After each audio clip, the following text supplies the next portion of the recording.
ko mismo sa Nicaragua. Oo, nasa wall nga. Oo. Wala pa. Wala pa. Okay. Na. Refresh mo lang, refresh. Sige.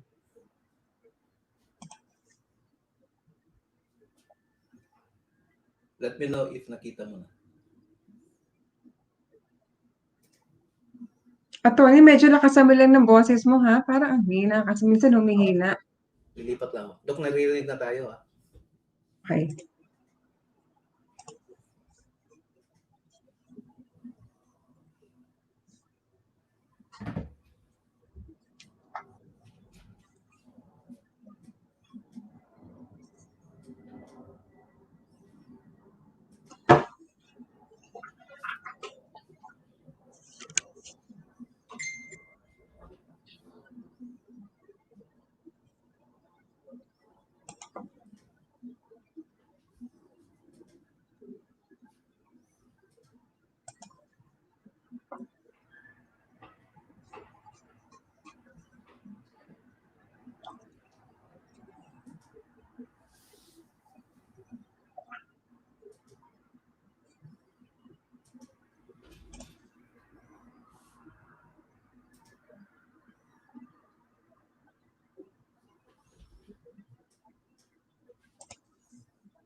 Sandali lang.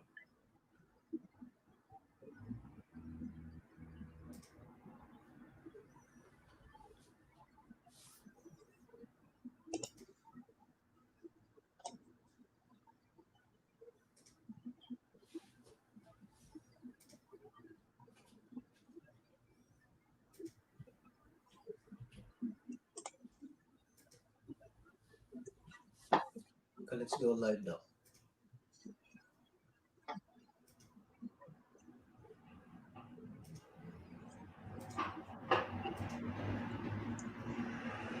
Hello, good morning, good evening, everyone. This is Attorney Nicaragua doing Facebook Live today. Good morning in the Philippines. Good morning, world. So, ang pag-uusapan natin ngayon is about US physical examination. Yung unang portion ng presentation natin ngayon will be talking about those medical examinations being conducted outside the United States. And of course, we have a special guest today, si Dr. Alicia, and I will introduce her in a bit. Then the second part of the presentation natin will be for the medical examinations being required for green card applications once you are already inside the United States. So if you could actually just give us a feedback kung okay ba ang volume namin, naririnig niyo ba kami, so that we could actually adjust. Pag okay naman, we can actually just go proceed with our presentation today. Okay? So without further ado, we'll start with our first topic today. So again, it's 10:30 here in New York. It's about 11:30 in the Philippines. So again, we're gonna go to the basic first. So disclaimer muna, I will be answering yung specific questions, or Dr. Alicia will be answering your questions mamaya. But again, if you would want to talk about the specifics of your case, you could actually send her a message or call, contact their clinic. Mag-share siya mamaya ng mga contact information. But this is actually for general information only. Okay? So, para maintindihan ng lahat, again, explain ko lang on saan papasok yung medical examination when you are outside the United States. Okay, so if you are going through the immigrant visa process, so whether it's a family-based petition or an employment-based petition, pag nag-a-apply ka ng green card, and I just want to emphasize that fiancé visa, though it's generally a non-immigrant visa, they are actually treated as immigrant visa applicants at the U.S. Embassy. So they are still required to go through the medical examination process. So again, ang pinapakita ko sa screen na to is the 12 steps as being shown at SIAC. Ito yung sa Department of State. Doon sa step 10 natin, it will be the interview preparation. So under that interview preparation, you are going to go through the medical exam.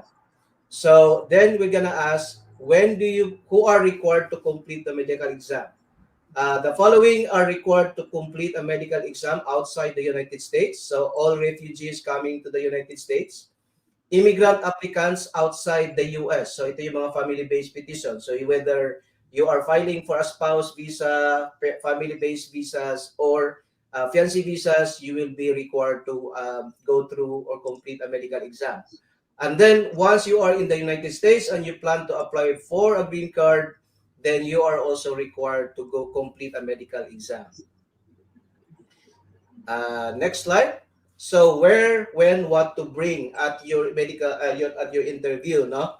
So may mga nagtatanong sa amin na, Nick, we are currently in Hong Kong now or in the United States, but we are going to appear for interview in the Philippines. Can we complete our medical exam in the United States or in Hong Kong before appearing for interview in the Philippines? No, you cannot do that. You have to complete your medical exam at the country where you're going to appear for your interview. So if you're going to appear for interview in Hong Kong, then complete your medical exam in Hong Kong or in the Philippines if you're going to appear for interview in the Philippines. Ngayon, when are you going to complete that? At least 2 weeks before the interview date.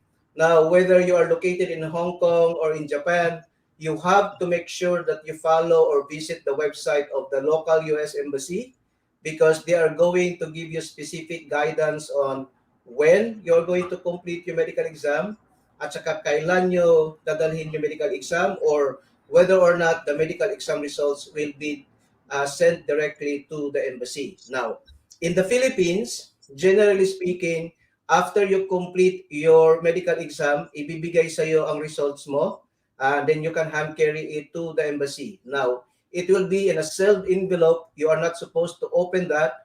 Pagdating mo sa interview, bibigay mo yun sa officer. However, if you are placed on sputum, no? So kasi meron kang symptoms of TB, which Dr. Alicia will be talking in a bit in more detail.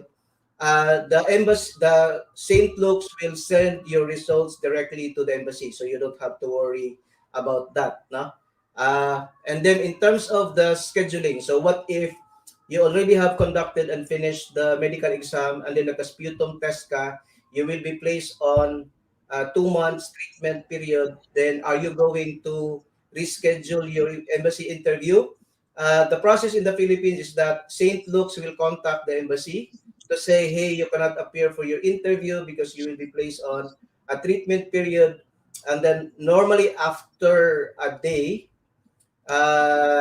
you're still going to see that your case is being refused, but don't worry about that, don't panic about that, because again, once the St. Luke's informs the embassy that you are placed on sputum tests, they will give you a new schedule once you are cleared.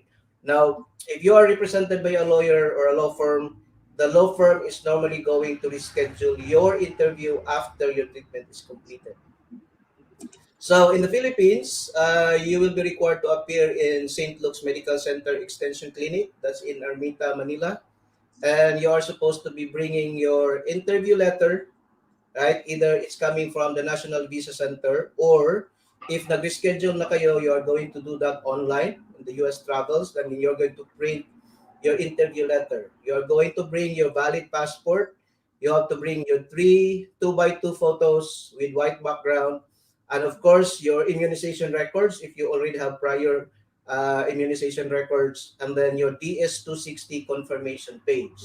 So, ito yung DS60 260 confirmation, ito yung online application mo na ginagawa mo when you are already at the National Visa Center stage ng process mo. Okay? Then after that, magtatanong ka magkano naman ang babayaran. So, for 15 applicants 15 years and older, you are supposed to be paying about 17,000. So, kung kunwari nasa 50,000 yung so si 50 pesos per dollar, then you are about that's about over $300.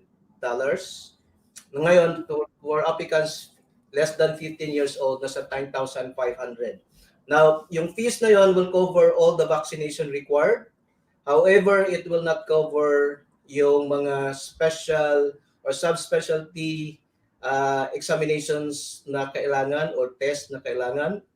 And then if you actually need to see a private doctor, you have to have a referral from St. Luke first, else it will not be recognized. So yun yung general rule mo in terms of what has been covered by the fees na binayaran mo sa St. Luke's. So generally speaking, I will just focus on what they will be covering into your medical exam. Of course, your medical history, physical examination, which Dr. Alicia will be talking about in more details. I will just emphasize on mga edad, no? Kung ano yung required dito. So for chest x-ray, if you are less than 15 years old, you are not required to go through that. So x-rays are only required for applicants 15 years of age or older. Yung blood test for applicants 15 years of age or older. But yung TB, 2 years of age or older are required to undergo that. Gonorrhea test, 15 years of age or older, and then of course, they can also look into your medical history, current treatments, or future treatments. So make sure that you are prepared to answer those questions once you are completing your medical exam. Okay, before I proceed and introduce formally our special guest today, I would just like to encourage you to at least subscribe to my YouTube channel if you would want to receive regular updates about US immigration. Uh, okay, so ngayon, before I go through the frequently asked questions, let me introduce to you our special guest today, si Dr. Alicia Almendral. Doc, good evening, Doc. Hi, good evening and good morning sa Pilipinas. Attorney, maraming salamat sa pag-imbita mo sa akin dito. And very special yung pag-usapan natin ngayon, Doc. No? And thank you very much for actually joining me today. No? I would really appreciate all your clarifications sa mga tanong natin in regards to US immigration, either in the outside the Philippines, outside the US, or in the US. No? So, Mhm. clarify ko lang, outside the US, these are required for the immigrant visa application. In the US, this is required when you are going through the green card application process. Okay, so Exactly. again, do you wanna just introduce yourself? Saan ka located? Anong phone number that they can call you kung kailangan nilang i-contact ka? And so, Okay, maraming salamat ulit, Attorney. So, ako isang family physician, no, tsaka geriatrician, and I have two offices or two medical clinics, isa sa Queens at isa sa Bronx. Okay? So, I've been doing immigration physicals for about a year now. Okay? So, marami na rin tayong natulungan ng mga kababayan at syempre, ako'y nagagalak at inimbita mo ako dito para lalo kong may paliwanag, no, sa mga kababayan natin who what to expect sa isang physical exam sa mga gustong mag-apply ng immigrant visa. Okay, so pwede tayong magsimula.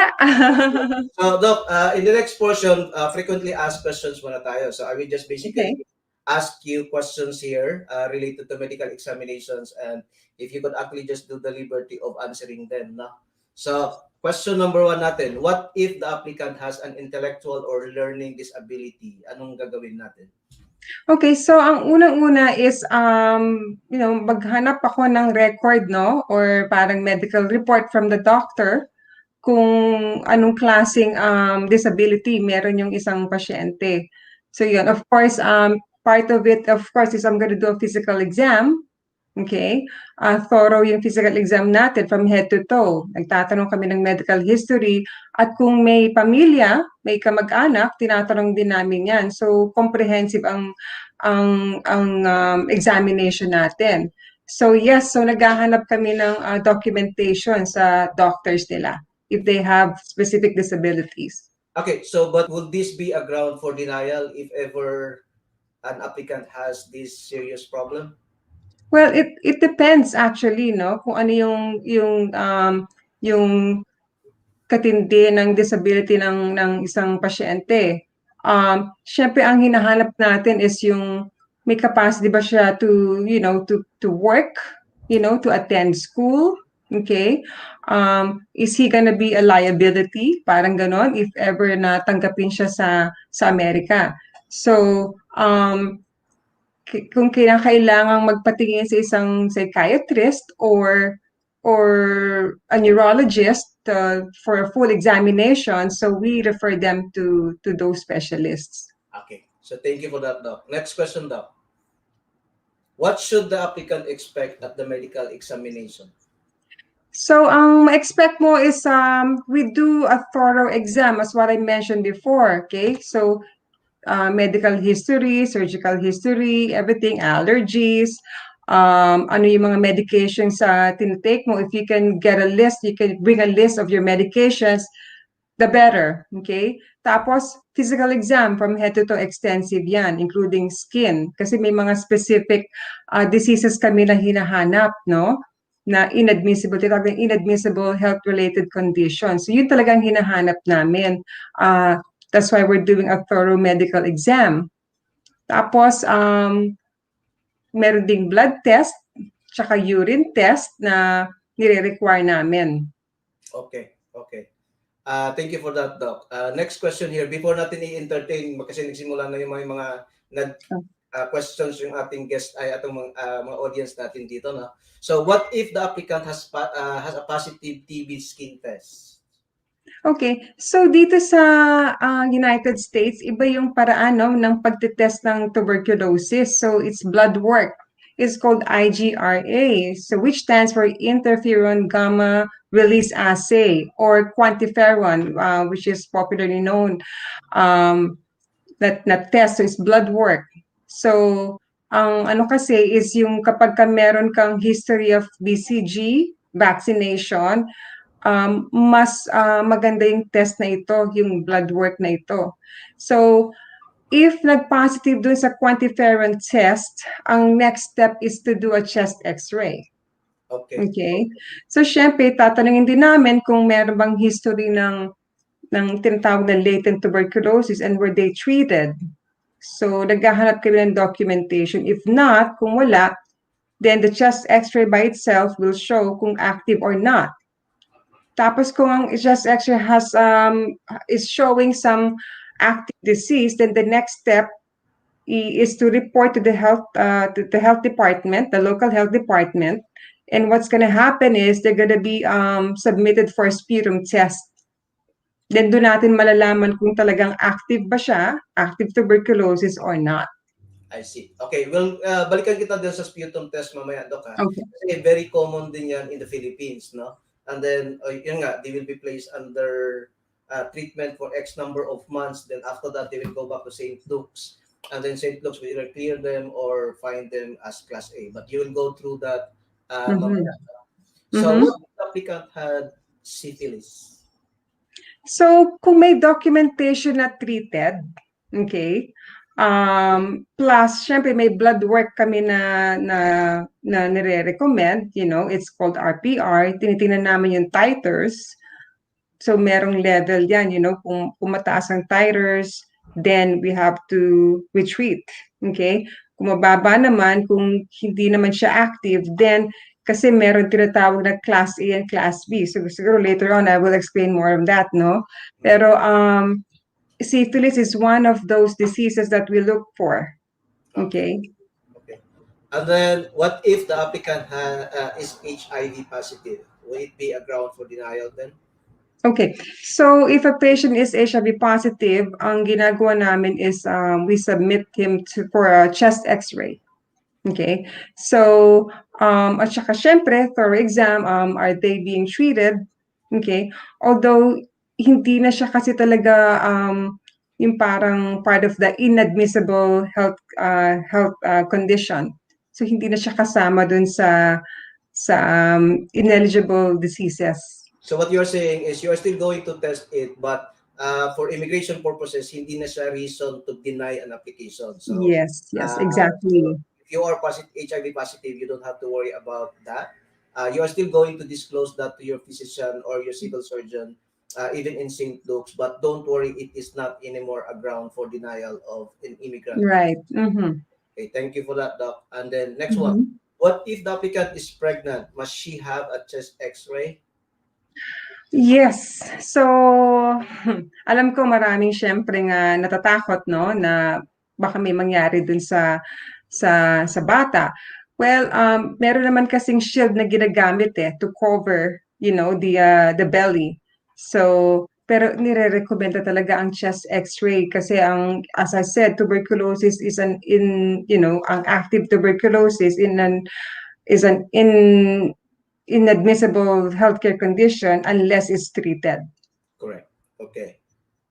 What if the applicant has history of harmful or violent behavior? Okay. Kung may history of harmful or violent behavior, maganda kasi na ma-reassess siya ng psychiatrist. Pero kasi ang importante, yung current, is he still does he have the potential to do harm, to other people or to himself? So we have to really look at that. Importante 'yan, no? Pero kung controlled naman, and usually ang tinitingnan namin is about a year, at least 12 months, no, na wala namang active harmful behavior or it's controlled under medication, then that's considered class B. Okay. Okay. I think I still have another question here. So, what if the applicant has been treated or hospitalized for psychiatric or mental illness or alcohol or drug abuse? Well, if they're treated or hospitalized and they're let's ano sila stable, um hindi naman siya ground for denial. Pero syempre kailangan nila ng documentation at saka depende rin ngayon sa assessment namin if we see na he seems to be stable, and he doesn't show any potential to do harm, then um pwede siyang hindi ma-deny. Okay. So, Doc, what if kung kunwari, you would find an applicant na class A kasi yun yung magiging ground na denied siya, no? So, anong magiging remedy ba? Pwede bang questionin ng aplikante yung findings mo or ano bang sistema nun? Well, kami kasi, ang ano namin is what do we think, kung may threat ba yung pasyente or hindi, 'di ba? So, binibigyan naman namin ng chance na magpatingin sa psychiatrist. Okay? Pero kung talagang very very active yung illness nila, then it's a ground for denial. Correct. So, yeah. So, may mga cases talaga na nadi-deny based on the medical grounds. But the good news about that, though, is about 3 or 4 years ago, there's already a waiver for denial based on the medical grounds. So, of course, it depends on the finding and it depends on anong treatment na sinasabi mo nga, Doc, no? So, halimbawa, I've represented somebody about 4 years ago na na-deny siya based on drug abuse finding, no? So, kasi sinabi niya nung tinanong siya doon sa embassy na have you used controlled substances? But it was 10 years ago. And of course, he was being very honest in saying, yes, I do. And then na-deny siya. The good thing about that is at that time, meron ng Yeah. waiver on the visa denial based on medical grounds. So, kayong mga nanonood sa atin at na-deny kayo based on the medical grounds, then of course you have to work with your surgeon or yung allowed physician mo on what ways they could actually treat the illness, no? And then kung treatable, no, kung may mga treatment naman, chances are you could actually waive the visa denial because you'll be able to show that treatable naman yung disease na yon. And then other than that, kung hindi pa rin kaya with working with your doctor, then talk to a lawyer. No? Maybe we will Mhm, find mhm, mhm, a way of waiving mhm. But let me just add to that ano kasi kapag talagang actively using they're actively drug abusers or they're actively addicted, to the use of this substance is pwede pa rin siyang they're not eligible for a waiver. correct. Yes. Oo. As a matter of fact, just to touch on that drug abuse finding, kasi medical ground pa rin siya, no? For you to be approved of a waiver, you should be able to actually show that you have been cleansed for at least 12 months, and 12 then there months, must yeah. be an independent finding of cleared ka na, wala ka na talagang uh, trace of being using the controlled substances. So tama yun, Doc, no? If you are still actively using controlled substances in that particular case, then you will be denied still of a waiver. So ang finding natin, actually ang recommendation natin, if you are going through this immigration process, just be safe and be clean, no? Kasi it will really be a problem for you appearing for interview at the embassy. And before you could even appear for interview at the embassy, you have to go through the medical exam process. And a finding, class A finding, which Dr. Alicia will be talking about in more detail mamaya, could be a ground for denial of your visa. And then pasalamat ka na lang kung you will be eligible for a waiver. Because hindi lahat ng cases eligible for a waiver. Okay?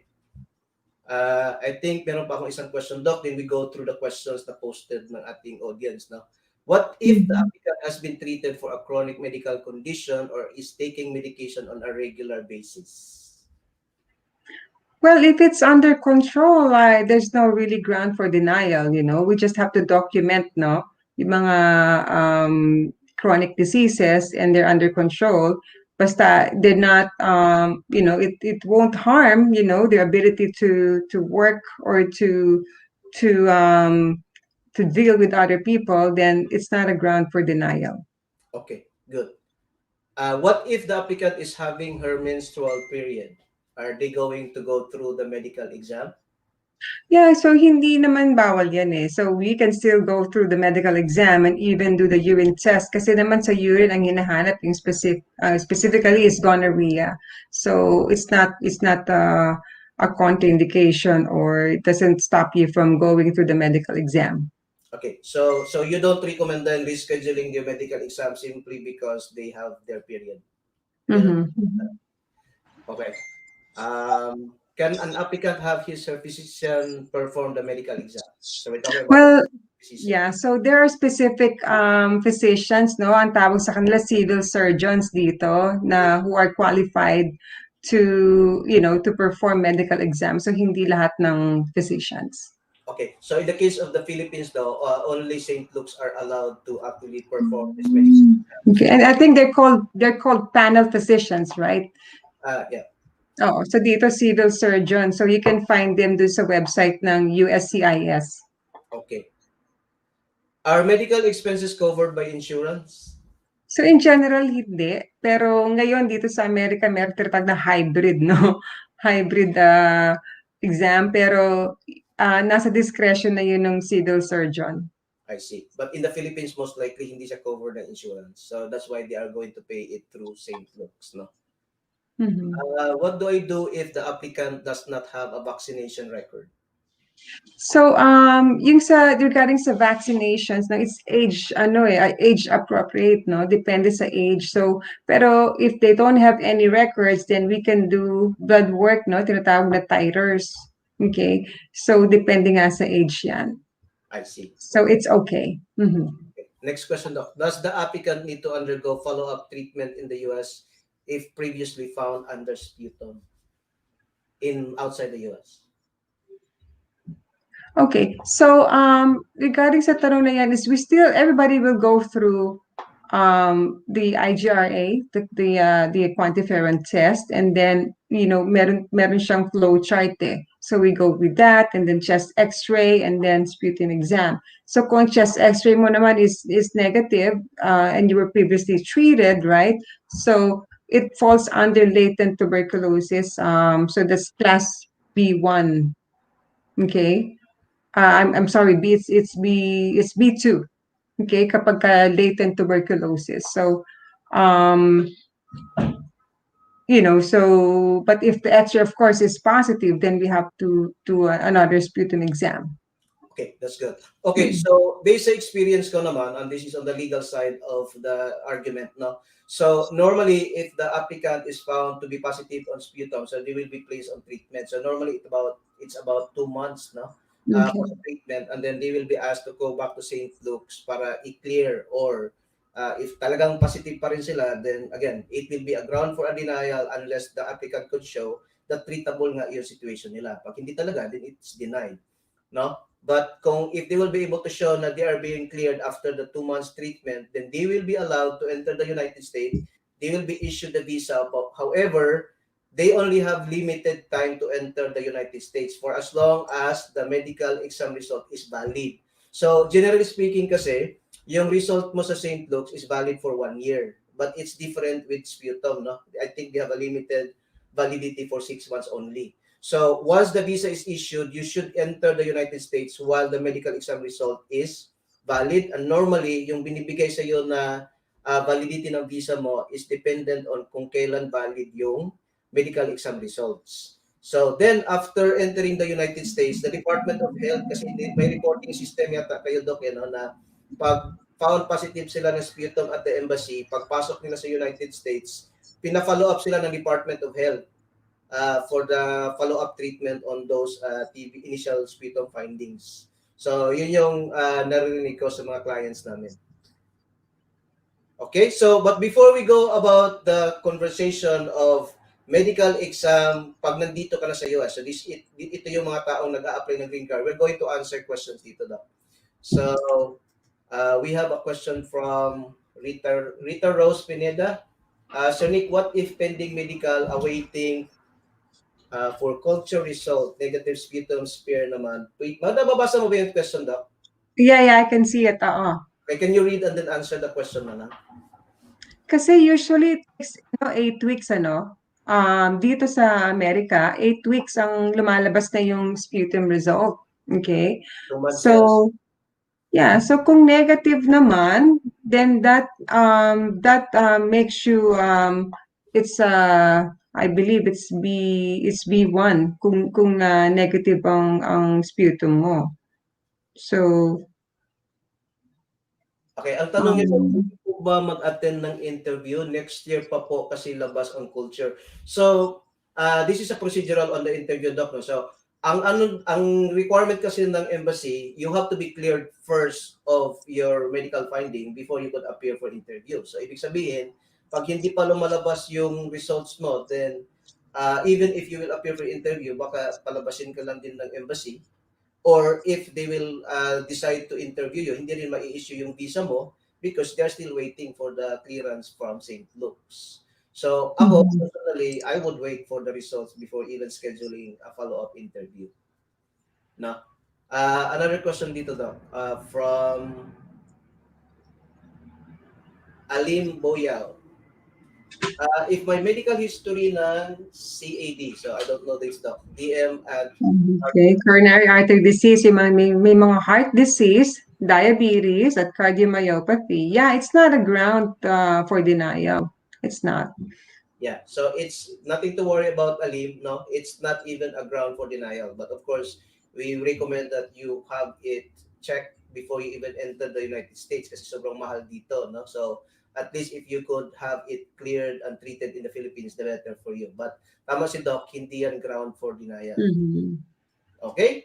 So again, if you have questions, please write them down below. We will try to answer them as we move along. So Doc, I will give you the floor na to talk Okay. about the medical exam pag nandito ka na ngayon sa US. Okay, just give me a second here.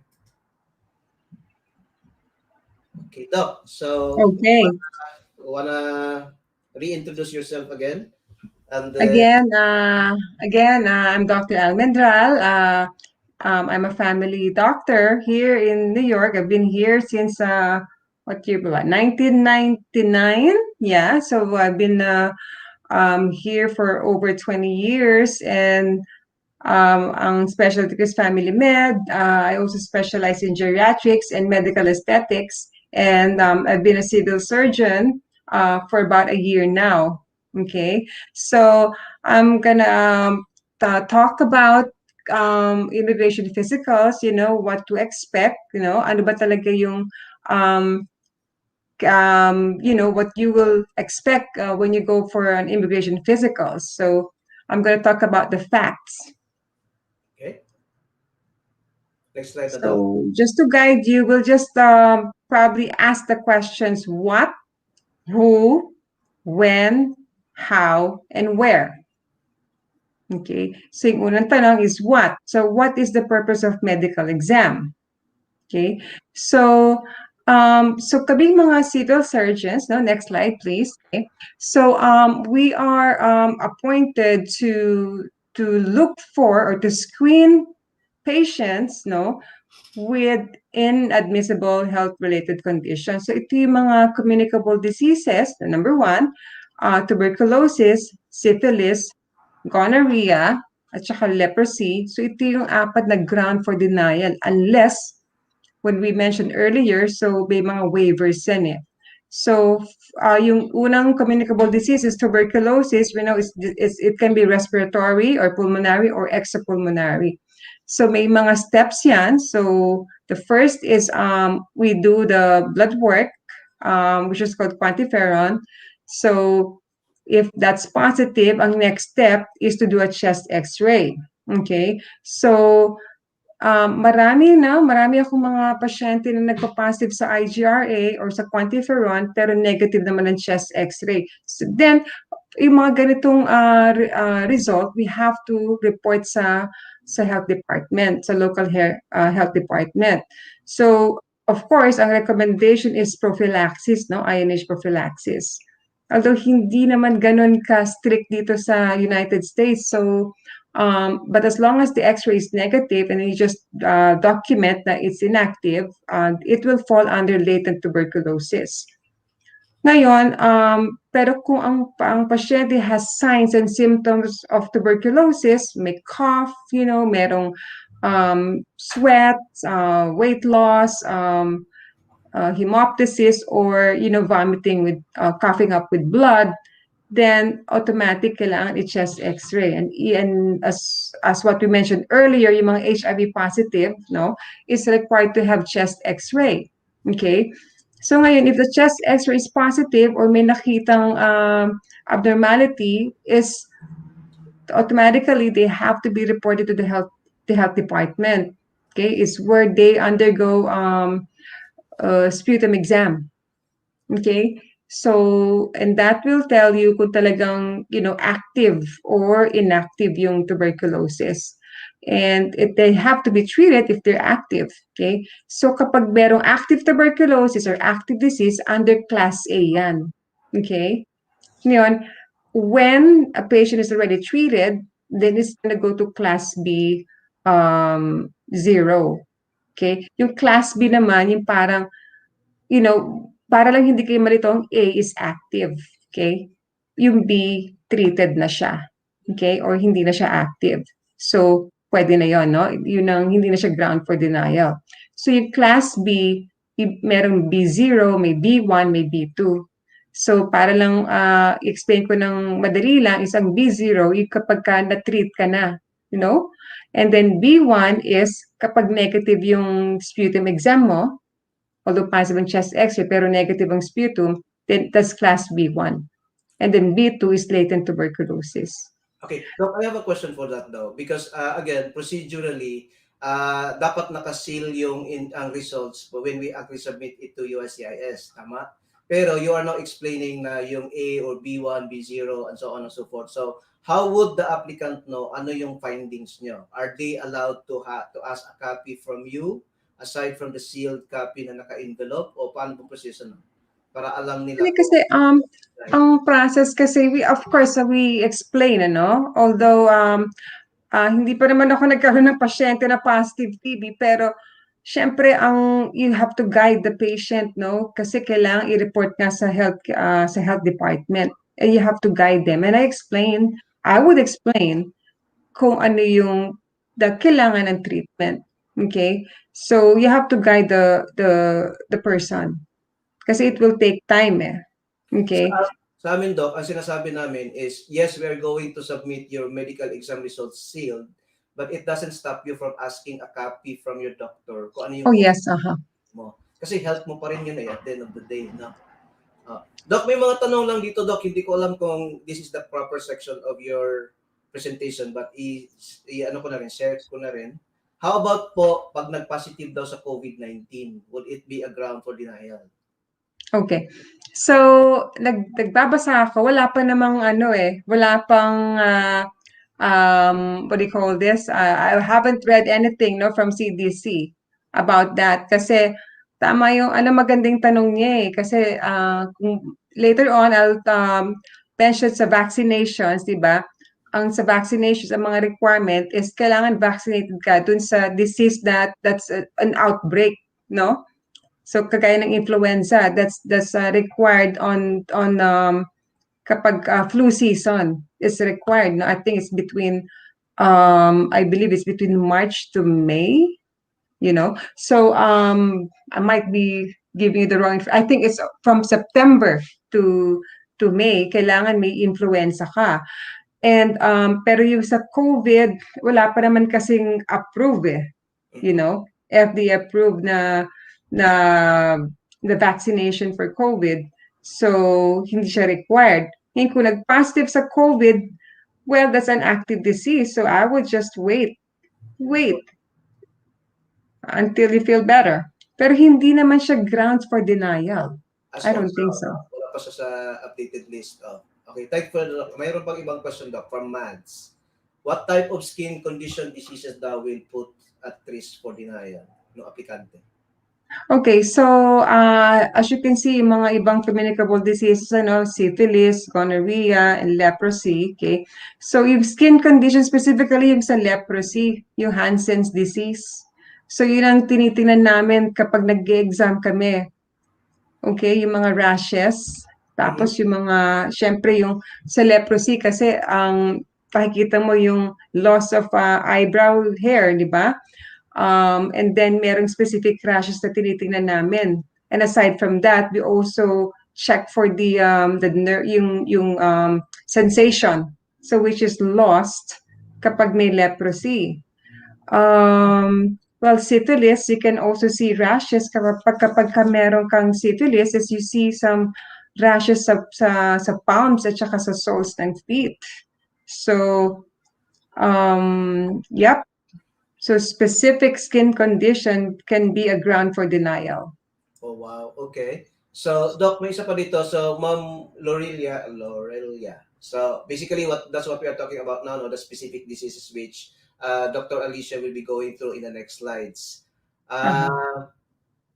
Doc, ito, Doc, from Sartabal. How about inactive TB, Doc? So, as I mentioned earlier, yung tinatawag na latent tuberculosis, no? That's class B2. So, ano siya, hindi siya ground for denial. We just Okay, have to document it well.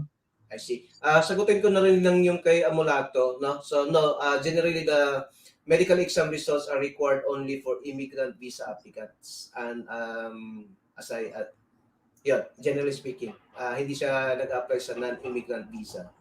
Mhm. Um, may tanong pa ako dito, Doc. Yan, from Ella. Doc, pwede pa basa mo yung ano? What if the applicant has lupus? Is it ground for denial? Ay, hindi. Hindi siya ground for denial. Okay. So, So as you can see dun sa slide, yung apat lang na to, no? Yung apat na communicable diseases ang talagang hinahanap namin sa isang pasyente. Make sure that they don't have syphilis, no? Gonorrhea, tsaka itong leprosy and tuberculosis. Although itong mga disease na to is may mga waivers naman yun eh. Basta may proof na they were treated, then it can be then they can be accepted. Okay. My derivative 4-year-old son is severely disabled. Will this lead to a visa denial? Severely disabled. Yan ang, I don't think so. I don't think it's a ground for denial. I'm not sure though to answer that question. Okay, so I think, Doc, it cannot be denied based on the medical ground per se. But if kasi una, nawala na yung public charge, right? But I think the government appealed and it's back. Okay? So it could be ground for a public charge potential issue, no? However, if the parents will be able to show na gainfully employed naman sila and they will be covered by health insurance or any type of insurance, to guarantee the government that the child will not be a public burden to the government, I think they could still overcome a potential denial. So, Emmeline, I would recommend that if you are very concerned about that, to consult a lawyer on how to prepare you at the embassy interview to counter a potential denial by the officer of a public charge issue. I don't think it is a medical ground issue. Uh, Doc, tuloy-tuloy mo lang tayo pero babalik tayo dito, Doc. Pero isa Oh, na lang. sige. Okay? Doc, how Okay. about pulmonary TB? Pakisagot daw. Okay, so basta treated naman siya, then it's not then it's okay. It's gonna be on class B class B0. So it's treated. So that's class B. Okay, so hindi ko nakikita. What test to be done for the four communicable diseases? Yung pinakita mo ngayon, Doc. Okay, so yung sa tuberculosis tsaka yung sa syphilis, no, they're both blood work, okay? So blood test, tapos yung sa gonorrhea is a urine. Ito namang leprosy is more physical exam. Skin, skin assessment. I see. Okay, moving on tayo, Doc, sa next slides mo. So, Mhm. So ang second category naman ng reason for denial is of course lack of vaccinations which are age dependent. So ito yung mga common na chine-check namin, MMR, varicella, Tdap, or tetanus, diphtheria, pertussis, Haemophilus influenza, rotavirus, hepatitis A, hepatitis B, meningococcal, pneumococcal influenza. So anyway, there are it can be also checked through blood work, no? You check namin yung titers, and then yung Tdap naman kasi is every 10 years, so that's required for certain age group, okay? Same thing with hip rotavirus, hep A, hep B, meningococcal. So certain age group yan. Yung pneumococcal usually 65 and above. And as I said, yung influenza is seasonal. Pero if, for example, mag-refuse, no? Mag-refuse ang pasyente for religious reasons, or personal, then we just have to document. We just have to document why they want to refuse the vaccinations. Pero I don't think, no, it's a ground for denial if a patient refuses vaccination. Pero it is encouraged to get those kasi ito yung mga we're trying to follow what's recommended by ACIP, yung sa immunization program here in United States. I see. Okay, Doc, may related lang sa drugs, so I think we can go to the next slide mo. May Mhm. kasi related to Okay. drugs, no? So, Okay, so ito ito yung yung mga group. mhm. So we mentioned about physical or mental disorder with associated harmful behavior. So these are basically yung mga mental disorders that we look for, okay? Because they are potential to harm themselves or others. So we do a thorough interview, and then we really observe kung ano yung mga responses ng applicants. Okay? So we also look at the medications that they take, okay? And if they're actively psychotic, kung meron silang kung meron silang hallucinations or delusions or inappropriate being response sila sa mga questions namin, then we can assess if they're actively psychotic or not, or if they're potential to do harm to themselves or to other people. I So see. yon, ika-classify mo kung class A or class B. So what you're saying is if they will pose a harm to themselves or to others, chances are it will be a class A. It And will be a class A. pahabol Then, of course, we have to recommend them to see a psychiatrist. Okay, so yun din. And then, get them treated. But if they're treated naman, okay, kahit na meron silang, one of these diseases, and they're treated, they're stable, they will fall under class B. I see. Dok, may pahabol lang si FA. What if the baby book record is lost? Anong gagawin? Oh, magandang tanong yan. Well, kung talagang hindi makuha, no? Kung hindi talaga makuha yung record ng baby, then um maybe we can do some titers, some blood work, okay? Or kasi meron kasi mga catch up din, catch up vaccinations, no? So it's which is age dependent. So as I said, either yon or ita-titers yung pasyente. Okay, Doc. Ito, combination ito ng medical ground at saka procedural ng waiver. So, ang sabi ni Mona, what if daw a dependent? So, yung primary applicant na-approve na yung visa niya, pero yung dependent is pinabalik ng St. Luke for psychiatric evaluation because he admitted that he used marijuana during college. So, what will be the implication of this? Well, dito sa substance abuse or addiction, as you can see, substance abuse. So, meaning, 'di ba, yung madalas na paggamit ng illicit drugs or alcohol or prescription drugs or non-prescription drugs is yung talagang yung you're addicted to it. So, pero to answer that question, so if it's just once, twice, ang marijuana right now hindi naman siya ano it's not really dito naman sa Amerika, 'di ba? Marami nang gumagamit ng medical marijuana. Anyway, ang the bottom line is will it pose harm to others? Correct. Okay? So, I don't think it's a ground for denial. Sagutin ko na lang to Doc, no? As far as the possibility of denial is concerned. So, kaya, kaya siya pinapabalik kasi nga gustong makita ng doktor if, again, if there are still traces of the drug in the system. So, it means, kung sinasabi niya, no, I've used that when I was in college, but then during the examination, meron pa rin mga traces of substance, the chances are, baka gumamit siya ulit.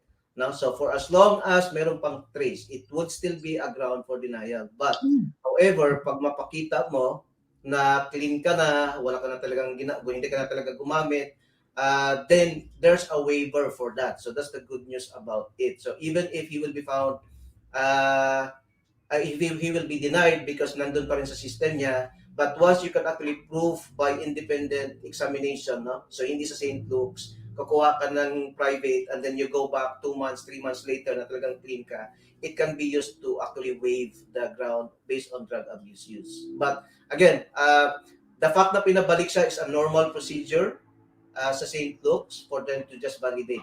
If they still found traces of the substance, then it will Then be it's right. But then again, you can waive that finding based on kung treated na siya, clean na siya. So, I would recommend, ma'am, na pag they will find your dependent or yung friend's dependent mo na based on that, consult a lawyer para mag-guide kayo anong gagawin. Okay? Mhm. So, Doc, mayroong tanong si Vinci. What if incomplete po yung details ng medical certificate? Let's say okay.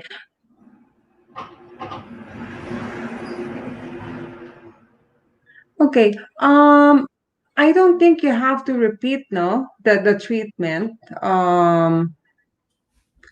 Because we do, as I said, kung negative naman ang X-ray, and then meron ng history of being treated, it doesn't need to be repeated for prophylaxis. Just have to document.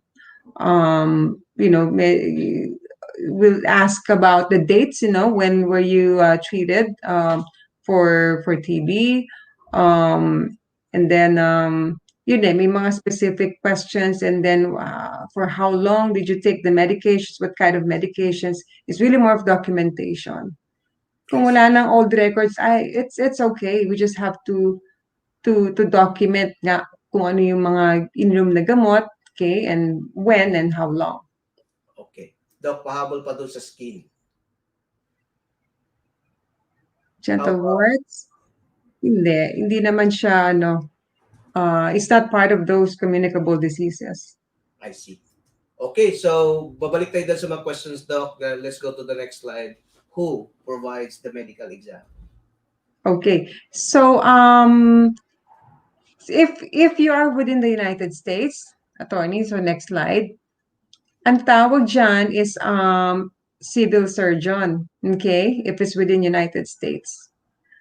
And those are appointed by the USCIS. So actually, I applied actually to become a civil surgeon. Very, very, very thorough sila. I thought hindi ako matatanggap. Ang dami nilang mga requirements. So you can find the list of civil surgeons on their website, no, under Find a Doctor. And then outside the United States, they call them as panel physicians, okay? And they're designated by the State Department.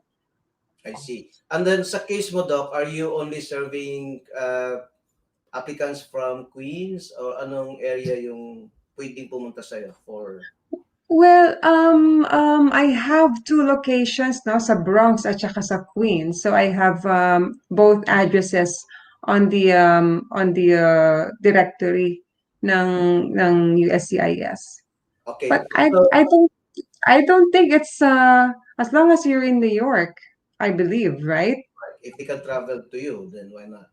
No? Yung mga hindi pa nakapunta sa US, I will just give you a heads up, no? If you are actually living in a bigger cities, the cost of medical examination is a little bit lower than if you are located in the rural areas. No? So it actually makes sense because in a rural area, baka very limited lang yung accredited doctor. So maybe because yung sinasabi mo, Doc, na sobrang thorough sila, very strict sila sa requirements nila, and not all doctors are qualified to become civil surgeon, right? I actually heard some clients actually living in Missouri or Kansas, they actually paid thousands of dollars and have to drive 5 hours away. No, so when I had my medical, I have to drive, and I have to wait 3 months to have my medical exam, and I have to pay 1,000 to actually do my medical Wow. because I live in Kentucky at the time. Now, but Wow. again, if you are in New York, there's more doctors here, mas lesser, mas mabilis yung magpa-schedule, no? I don't Mhm. know if you actually have in the slide here, Doc, gaano ba katagal yung yung pag go through ng medical exam? So usually two visits yung initial visit is yung physical exam, okay? And then we do the blood work and the urine test. And then we also, on that visit, we also give vaccinations. Now we offer the Tdap at saka yung flu shot kung depende nga sa season. And then, so we do the blood and the urine, and then about a week, okay, 7 to 10 days usually, well, 7 days, I would say. Even sometimes it's even shorter. Pero ngayon kasi because of what's going on with the COVID test, so the labs are overwhelmed, so medyo extended, okay? But standard would be 1 week, and then they come on that's the second visit after 1 week, and then we fill up the form. Ngayon, doon natin malalaman kung, depende sa result, if you need treatments or not. Okay. Doc, may tanong si Michael. How about tattoos? Hindi naman bawal ang tattoo. But for immigration purposes, depende sa tattoo. So Oh, depende sa tattoo. it could be a ground for denial not because nagka-tattoo ka, but because of the type of tattoo. Because it could be gang related Hmm. or it could be affiliated with some other problematic groups. So generally, having a tattoo is not a ground for denial, but again, depende sa tattoo. No? Kung Mickey Mouse naman yung tattoo, malamang hindi. Anong tattoo ang bawal, attorney? Ha? Ano Yung mga naman ang meron silang pool of tattoos na gang-related, then it could be a problem. Oh, okay. Kasi doon papasok yung affiliations with problematic groups. Doc, ito daw. Okay. When to schedule your exam? I think sinagot mo na to, no? 60 days Oo. after filing. So, do you wanna clarify this kung 60 days, anong relevance ng 60 days? Ito kasi I think yung lawyer na ang nagrerekomenda nito sa pasyente, no? Mm. Kung hindi ko masyadong um, I don't discuss this with my patients. I think it's their lawyers tell them kung kailan sila dapat mag medical exam. Okay. So, ang recommendation ko for people who are applying for green card inside the United States, once you receive the result of your medical exam, and the reference point is the date na pinirmahan yung results mo, you have to make sure that you submit your green card application within 60 days from the time you completed your medical exam. If you do that, then your medical exam is valid for 2 years. Especially ngayon na COVID, medyo bumabagal yung proseso. So at least, kasi mahal nga din yung medical exam. However, if you actually completed your medical exam, but for whatever reason, hindi nyo na-file within 60 days, then it's only valid for 1 year. So again, mahal, consideration mo lang, and then it could potentially cause delay sa issuance ng work permit mo kasi nga magka-RFE ka and so on. Now, here, because of COVID, naintindihan ng USCIS na people are afraid to go to clinics or to go to hospitals to do the medical because of the exposure to COVID. Ang ginagawa Mhm. namin is we will submit the application to USCIS without the medical exam. Tinatanggap naman siya ng USCIS, but expect that 1 month or 2 months later, you will receive a deficiency notice or a courtesy letter saying you did not submit your medical exam, but it's okay, you could actually bring it at your interview. Or kung makatanggap ka ng RFE, then bring the medical exam when you respond to the request for evidence. But generally speaking, because of the COVID, it's okay to submit that application. Basta, ang sinasabi lang dito, if you complete your medical exam, submit your green card application within 60 days. So you enjoy the validity of 2 years. Pag hindi, 1 year lang valid yung medical exam na yan. Mhm. Interesting. Yeah. So yun yun. How do you get the medical forms, Doc? Yeah, so yung form is called I-693, okay? So you can download it there's a website, no, attorney, sa next slide. Doon nila ma-download yan. Pero kasi sa akin, meron na kaming uh, forms and we actually type the information before we print it. So nakasave na yan sa computer namin. So on the initial physical exam, we enter the information and then we wait for the results. It's being saved. And then once we have the results of the blood work and the urine test, then we fill it up. Okay? So para mas malinis ba? Walang mistake when we submit the form. Okay. Clarify ko lang, Doc, ha. Yung mga fiancé visa applicants, no? So you will complete your medical exam outside the United States, in the Philippines, in St. Luke's. And it's generally valid for 1 year. So pagpasok mo, generally you are allowed to stay on a K1 visa or K2 visa if you are dependent of a K1. And then dapat nagpakasal ka within 90 days, and hopefully you are going to submit your green card application within that time period, no? So, yung result mo sa St. Luke's, yun yung gagamitin mo ng medical. You are not supposed to have another medical exam when you submit your green card application. However, pag ang interview mo sa green card lumagpas na ng 1 year based doon sa validity mo ng result sa St. Luke's, then you are required to read medical. So, yun, pupunta na naman kayo doon sa mga civil surgeons before your green card interview. Okay? Mhm. So, yun yung Mhm. clarify ko lang yun, ha. And But then, I remember also just to mention, I know yung mga refugees, no, hindi ko lang nabanggit kanina. I think yung mga refugees, so when they come for adjustment of status, I believe yung vaccination lang ang part na we review. So okay, we have to update. I have to update. Doc, yung office nyo, yung clinic nyo ba, pumapayag nung revalidation ng medical? Kasi, di ba, I don't know the vaccination is valid for how long, but kung kunwari nga hinihingan nga sila ng bagong medical exam because the originally signed na civil docs hindi na submit within the 90 days, ay within the 60 days. So minsan pinapa-revalidate namin kasi hindi naman kailangan talagang yung gagawin ulit ng vaccination, di ba? So Oo. can you shed light on that? Yeah, kung merong ano, yeah, I honor that. Kung merong previous na, na, na medical form, it tas na-expire, we still honor that. Although yung mga, may mga test na yung mga communicable diseases, no, we still have to do blood work. Vaccinations is acceptable, pero yung mga diseases, yung, for tuberculosis, then we have to repeat that. I see. Tapos yung, as I said, yung blood test tsaka urine test. Pero yung vaccinations, we do honor. Okay. Next one, how do you find a civil surgeon? Okay, so as I mentioned, dun sa website ng USCIS stands for United States Citizenship and Immigration Services. So that's where you find it. Tapos meron dong box na, you find a surgeon, you put yung zip code, and then you will see it. So, and of course, tayo, meron kaming dalawang opisina, one in Queens. So, sa mga kababayan natin taga Queens, so, yung aming opisina is very, very accessible, no? Sa train number 7. And we are across St. Sebastian Church at saka yung St. Sebastian Catholic Academy. Okay? So, and we're open from Monday to Saturday from 9 a.m. to 5 p.m. And we accept walk-ins. Okay? And on Wednesdays naman, I'm in the Bronx. Okay?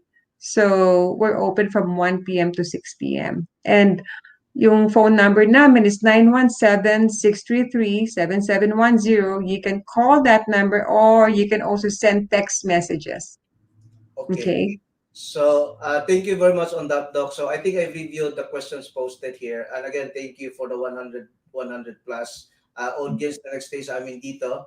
So, Doc, before saying goodbye to our audience here, again, I would like to say thank you very much for joining me.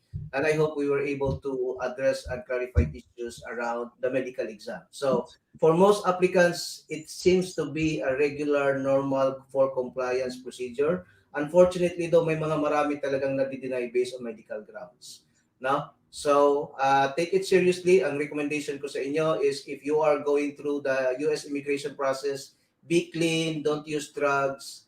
Ano yun? I mean, stay healthy. No? Just like we're saying that don't commit crimes. This is a manner that stay healthy kasi it could still be a ground for denial for US immigration purposes. So, Doc, any last words before we turn off our session for today? Well, again, maraming salamat, attorney, sa chance na to at hopefully nakatulong tayo ng malaki sa mga kababayan natin.